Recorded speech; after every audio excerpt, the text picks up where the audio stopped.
Hello everyone. इस video में हम पढ़ेंगे पोलराइजेशन बाय स्कैटरिंग। इससे प्रीवियस वीडियोस में हम पढ़ चुके हैं polarization by reflection, polarization by refraction, polarization by selective absorption. इस वीडियो में हम पढ़ेंगे पोलराइजेशन बाय स्कैटरिंग, जो कि किसी अनपोलराइज लाइट को पोलराइज करने का एक और मेथड है, जहाँ हम कह सकते हैं किसी पोलराइज लाइट को प्रोड्यूस करवाने का एक और मेथड है। तो सबसे पहले तो आपको ये पता होना चाहिए कि स्कैटरिंग क्या होती है, जो कि आप अपनी छोटी क्लासेस में पढ़ चुके हो। ठीक है, ये टॉपिक आपका 10th में आ जाता है। जब भी कोई लाइट किसी पार्टिकल्स के झुंड में से पास होती है, जो कि छोटे छोटे पार्टिकल्स हैं, जो आप डस्ट पार्टिकल्स लगा लो, जो आपके डस्ट पार्टिकल्स होते हैं, उसमें से जब कोई बीम ऑफ लाइट पास होती है, तब वो डिफरेंट डिफरेंट डायरेक्शंस में क्या हो जाती है, स्कैटर हो जाती है। ठीक है, वो डिफरेंट डिफरेंट डायरेक्शन में बिखर जाती है लाइट। उसी को हम क्या कहते हैं, स्कैटरिंग ऑफ लाइट कहते हैं। इसको आप ऐसे भी समझ सकते हो, जैसे कि आपके पास रेत का एक लड्डू बना लिया आपने, उसको आपने वॉल पे मारा, ठीक है, जोर से, तब क्या होगा, जो वो रेत के जो पार्टिकल्स हैं वो डिफरेंट डिफरेंट डायरेक्शन में क्या हो जाते हैं, बिखर जाते हैं। उसी को हम क्या कहते हैं, स्कैटरिंग, मतलब बिखरना। ठीक है, और लाइट के केस में पार्टिकल्स लाइट को तभी स्कैटर करेंगे, जो आपके पार्टिकल्स होते हैं वो किसी लाइट को तभी स्कैटर करते हैं जो पार्टिकल्स का साइज लाइट की वेवलेंथ के सिमिलर हो। ठीक है, जो लाइट पार्टिकल्स के ऊपर इंसिडेंट हो रही है वो तभी स्कैटर होगी जो पार्टिकल का साइज लाइट की वेवलेंथ के कंपेरेबल है, मतलब कि लाइट की वेवलेंथ के थोड़ा सा सेम सेम है। ये नहीं है कि लाइट की वेवलेंथ तो बहुत ज़्यादा है और पार्टिकल बहुत ज़्यादा छोटा है तब स्कैटरिंग नहीं होगी। जब दोनों का जो साइज़ है, मतलब कि लाइट की वेवलेंथ और पार्टिकल्स का साइज़ दोनों कंपेरेबल होंगे तभी स्कैटरिंग होगी। ठीक है, तो इसको स्कैटरिंग कहते हैं। और जौन से पार्टिकल्स लाइट को स्कैटर कर देते हैं, ठीक है, उसको, उन पार्टिकल्स को हम क्या कहते हैं, स्कैटरर्स कहते हैं। अब हम ये देखते हैं कि स्कैटरिंग से पोलराइजेशन कैसे होती है, उसको हम देखते हैं। मान लीजिए ये आपकी एक अनपोलराइज लाइट है, ये आपकी अनपोलराइज्ड लाइट है, ये आपके पार्टिकल्स हैं। ठीक है, ये आपके पार्टिकल्स हैं। जब ये अनपोलराइज लाइट इन पार्टिकल्स के ऊपर फॉल करेगी, तब जो ये लाइट है ये डिफरेंट डायरेक्शंस में क्या हो जाएगी, बिखर जाएगी, डिफरेंट डायरेक्शन में स्कैटर हो जाएगी, लाइट की स्कैटरिंग हो जाएगी। तो जो ये लाइट है, मान लेते हैं कि एक बीम तो इसकी इधर चलेगी, एक बीम इधर चलेगी। ठीक है, तो जो हमें ये लाइट स्कैटरिंग होने के बाद दिखेगी, ये लाइट जो आपकी होगी, ये आपकी पोलराइज लाइट होगी। ठीक है, हमने कोई ऑर्डिनरी लाइट को फॉल करवाया था पार्टिकल्स के ऊपर, तो जब पार्टिकल से इस ऑर्डिनरी लाइट की स्कैटरिंग हुई, तो जो हमें बीम्स मिली वो क्या थी, हमारी प्लेन पोलराइज्ड बीम्स थी। ठीक है, वो हमारी पोलराइज्ड लाइट थी। इस लाइट में जो वाइब्रेशंस थी वो डिफरेंट डिफरेंट डायरेक्शंस में थी। ठीक है, जैसे कि हमने यहाँ इसको डिनोट करा है, एक तो परपेंडिकुलर डायरेक्शन में डॉट से डिनोट करा है, एक vibration parallel to the plane of the paper है। ठीक है, इसी तरह ये सारी वाइब्रेशंस ऐसी हैं। जब ये किसी लाइट से स्कैटर हुई, सॉरी, किन्हीं पार्टिकल से स्कैटर हुई, ठीक है, और जो हमें दो बीम्स मिली, वो बीम्स क्या थी, प्लेन पोलराइज बीम थी। तो इसी को ही हम क्या कहते हैं, पोलराइजेशन बाय स्कैटरिंग। तो हम क्या लिखेंगे, when a beam of ordinary light or unpolarized light incident on dust particles, जब भी कोई ऑर्डिनरी लाइट की बीम या फिर अनपोलराइज लाइट की बीम डस्ट पार्टिकल के ऊपर इंसिडेंट करवाते हैं या फॉल करवाते हैं, तब about the same size as the wavelength of light, जो पार्टिकल्स का साइज है वो क्या होना चाहिए, सेम होना चाहिए लाइट की वेवलेंथ के। ठीक है, सेम या similar, then light is get scattered, तब लाइट क्या हो जाती है, स्कैटर हो जाती है। जब भी हम किसी बीम को, जो कि ऑर्डिनरी लाइट की है या फिर अनपोलराइज लाइट की है, उसको हम किसी डस्ट पार्टिकल्स के ऊपर इंसिडेंट करवाते हैं जिनका साइज लाइट की वेवलेंथ के कंपेरेबल है, तब जो वो लाइट हो जाती है वो क्या हो जाती है, स्कैटर हो जाती है। ठीक है, जब हम इस लाइट को राइट एंगल्स पे देखते हैं इंसिडेंट लाइट के, देखिए ये आपकी इंसिडेंट लाइट है, ये आपकी इंसिडेंट लाइट है। ठीक है, इस इंसिडेंट लाइट के स्कैटर होने के बाद ये दो डायरेक्शन में मान लेते हैं बिखर गई, स्कैटर होगी। ठीक है, जब हम इस इंसिडेंट लाइट के परपेंडिकुलर डायरेक्शन से, इस इंसिडेंट लाइट के परपेंडिकुलर डायरेक्शन से इस लाइट को देखते हैं, ठीक है, मान लेते हैं ये एक बीम है, इस बीम को जो हम देखेंगे इस लाइट के परपेंडिकुलर डायरेक्शन से, जिस डायरेक्शन में ये लाइट जा रही है उस डायरेक्शन के परपेंडिकुलर हम जो इसको देखेंगे, मान लेते हैं कि इसकी जो परपेंडिकुलर डायरेक्शन है वो ऐसे है। ठीक है, ये जो है एंगल बीच में परपेंडिकुलर है मान लेते हैं। ठीक है।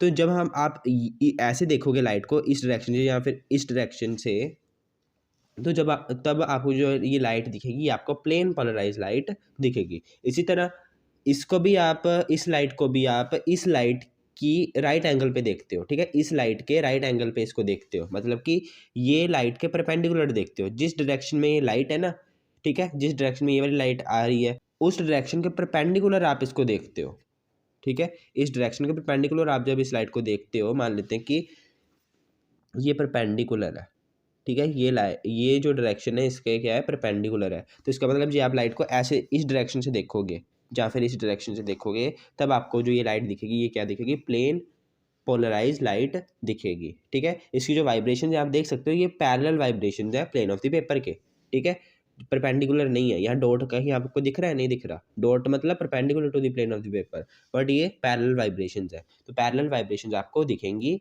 जो आप लाइट जो इंसिडेंट हुई है, ठीक है, जिस डायरेक्शन में इंसिडेंट हुई है उससे परपेंडिकुलर डायरेक्शन में इनको देखते हो, तो ठीक है। तो इसी को हम क्या कहते हैं, पोलराइजेशन बाय स्कैटरिंग। तो ये सेकंड पैराग्राफ में ये लिखा है, when the light is seen in a direction at right angles, यहाँ आप लिख लेना at right angles to the incident light, जो ये इंसिडेंट लाइट आ रही है इसके परपेंडिकुलर देखते हो, इस इंसिडेंट लाइट के आप परपेंडिकुलर डायरेक्शन में देखते हो, ठीक है, क्योंकि ये स्कैटर तो डिफरेंट डिफरेंट डायरेक्शन में हुई है, बट हमने यहाँ दो डायरेक्शंस मानी है जो कि इस लाइट के परपेंडिकुलर है, ठीक है, इस इंसिडेंट लाइट के परपेंडिकुलर है, ये और ये इसके परपेंडिकुलर है, ठीक है। तो मतलब कि इसके परपेंडिकुलर डायरेक्शन में आप देखते हो, तो जो आपको लाइट दिखेगी स्कैटरिंग के बाद वो आपको प्लेन पोलराइज दिखेगी, जिसकी जो वाइब्रेशंस होंगी वो प्लेन ऑफ द पेपर के पैरेलल होंगी, ठीक है। तो वही लिखा है, when the light is seen in the direction at right angles to the incident light, then it is found to be polarized with parallel vibrations, ठीक है। और यहाँ वही बात लिखी है, the particles which cause scattering are called as scatterers, ऐसे particle जो स्कैटरिंग करते हैं उनको हम क्या कहते हैं, स्कैटरर्स कहते हैं, ठीक है, जिनके कारण स्कैटरिंग होती है। जो पार्टिकल्स लाइट को स्कैटर कर देते हैं उनको हम स्कैटरर्स कहते हैं। जो ये पोलराइजेशन बाय स्कैटरिंग है इसको हम एक एक्सपेरिमेंट से भी देख सकते हैं, ठीक है। इसके लिए हमने क्या किया, एक कंटेनर लिया, मान लेते हैं ये आपका एक कंटेनर है जिसमें क्या है, सोडियम थायोसल्फेट है, सोडियम थायोसल्फेट का सोल्यूशन है, ठीक है। अब हम क्या करेंगे, इस सोल्यूशन के अंदर H2SO4 की कुछ ड्रॉप्स डाल देंगे, ठीक है। H2SO4 का जो डाइल्यूट सोल्यूशन है, मतलब कि एक्वस सोल्यूशन है, उसकी कुछ जो ड्रॉप्स हैं वो हम इसमें डाल देते हैं। तो जब हम इसमें वो ड्रॉप्स डाल देंगे तो इसमें क्या होगा, सल्फर के पार्टिकल्स फॉर्म होंगे जो कि प्रेसिपिटेट्स की फॉर्म में होंगे, ठीक है। सबसे पहले हमने क्या किया, एक कंटेनर लिया जिसके अंदर हमने सोडियम थायोसल्फेट सोल्यूशन हमने एक डाला, ये आपका सोडियम थायोसल्फेट का सोल्यूशन है, ठीक है। इसमें हम अब क्या करेंगे, कुछ ड्रॉप्स डाल देंगे H2SO4 की, H2SO4 मतलब डाइल्यूट सल्फ्यूरिक एसिड की, ठीक है। तो क्या होगा, इसके अंदर सल्फर के पार्टिकल्स की प्रेसिपिटेशन स्टार्ट हो जाएगी, मतलब कि यहाँ प्रेसिपिटेट फॉर्म होंगे जो कि सल्फर के होंगे, मतलब कि यहाँ सल्फर के पार्टिकल्स बन जाएंगे, सल्फर के पार्टिकल्स, पहले तो ये सोल्यूशन था, अब यहाँ सॉलिड पार्टिकल्स बन गए जो कि इनसोल्यूबल पार्टिकल्स है, मतलब प्रेसिपिटेट फॉर्म होंगे, पीपीटी फॉर्म होगी, ठीक है। अब देखिए, अब ये सल्फर पार्टिकल्स में से हमने एक बीम लाइट की फॉलो करवाई, ठीक है, सल्फर पार्टिकल्स के अंदर हमने लाइट की एक बीम फॉलो करवाई। तो मान लेते हैं ये वो बीम है, अनपोलराइज्ड बीम है लाइट की। अब देखिए अब क्या होगा, अंदर गई पार्टिकल्स क्या कर देंगे, इसको डिफरेंट डायरेक्शंस में क्या कर देंगे, स्कैटर कर देंगे। तो मान लेते हैं कि एक डायरेक्शन में यहाँ स्कैटर कर दिया लाइट को, एक ये इधर की डायरेक्शन में ही स्कैटर कर दिया लाइट को, ठीक है। अब देखिए इन दोनों बीम्स के सामने हम एक एनालाइजर रखेंगे, एनालाइजर जैसे कि निकोल प्रिज्म हो गया, ये आप आने वाली वीडियोस में भी पढ़ोगे, इंपॉर्टेंट टॉपिक है ये निकोल प्रिज्म, ठीक है। चाहे निकोल प्रिज्म आपको नहीं याद रहता तो कोई भी आप लिख लो, कोई भी एनालाइजर, कोई भी एनालाइजर, जैसे कि टूरमेलाइन क्रिस्टल था, ठीक है। तो हमने कोई भी यहाँ एक एनालाइजर रख लिया, ठीक है। जो यहाँ से लाइट आ रही थी वो क्या थी, अनपोलराइज लाइट थी, मतलब एरो डॉट, और जो हमें यहाँ लाइट मिली वो क्या होगी, स्कैटरिंग के बाद पोलराइज होगी प्लेन ऑफ द पेपर के, ठीक है। तो एनालाइजर क्या करता है, देखिए, हमने जो फर्स्ट वीडियो थी उसमें हमने देखा था कि जो हमने टूरमलाइन का एक एक्सपेरिमेंट किया था, टूरमलाइन और एक लाइट का एक्सपेरिमेंट किया था।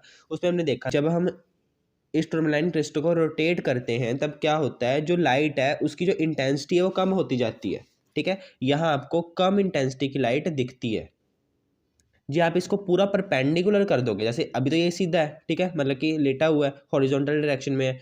जिस डायरेक्शन में वाइब्रेशंस है लाइट की, उसी डायरेक्शन में टूरमलाइन क्रिस्टल है, ठीक है। इसलिए जो ये वाइब्रेशंस है इसमें से पास हो जाएंगी और हमें पता चल जाएगा कि ये लाइट प्लेन पोलराइज है, क्योंकि ये सारी वाइब्रेशन इसमें से पास होगी। जब हम इसको थोड़ा सा रोटेट कर देंगे तब क्या होगा, यहाँ हमें लाइट क्या दिखेगी, लाइट की इंटेंसिटी कम दिखेगी। और जब हम इसको बिल्कुल परपेंडिकुलर कर देंगे इन वाइब्रेशंस की डायरेक्शन के, ठीक है, इन वाइब्रेशन के डायरेक्शन के इसको बिल्कुल परपेंडिकुलर कर देंगे, तब हमें यहाँ कोई भी लाइट नहीं दिखेगी। ठीक है, और इसको फिर से घुमा के हम इसी डायरेक्शन में ले आते हैं, तब हमें दोबारा यहाँ इंटेंसिटी दिख जाएगी। इससे क्या पता चलेगा कि जो ये लाइट है ये क्या है, प्लेन पोलराइज्ड लाइट है, जिसकी vibration plane of the paper के पैरेलल है।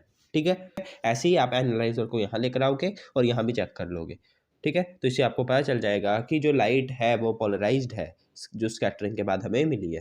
तो ऐसे हम पोलराइजेशन बाय स्कैटरिंग को भी ऑब्जर्व कर सकते हैं। तो जो मैंने एक्सपेरिमेंट यहाँ बोला है, ठीक है, वही आपको लिखना है। अब क्या लिखोगे, add a few drops of dilute sulphuric acid to the dilute solution of sodium thiosulphate. ठीक है, prepared in a glass tank. ठीक है, a precipitate of fine microscopic sulphur particle is form. एक प्रेसिपिटेट्स फॉर्म हो जाएंगे, छोटे छोटे microscopic sulphur particles के।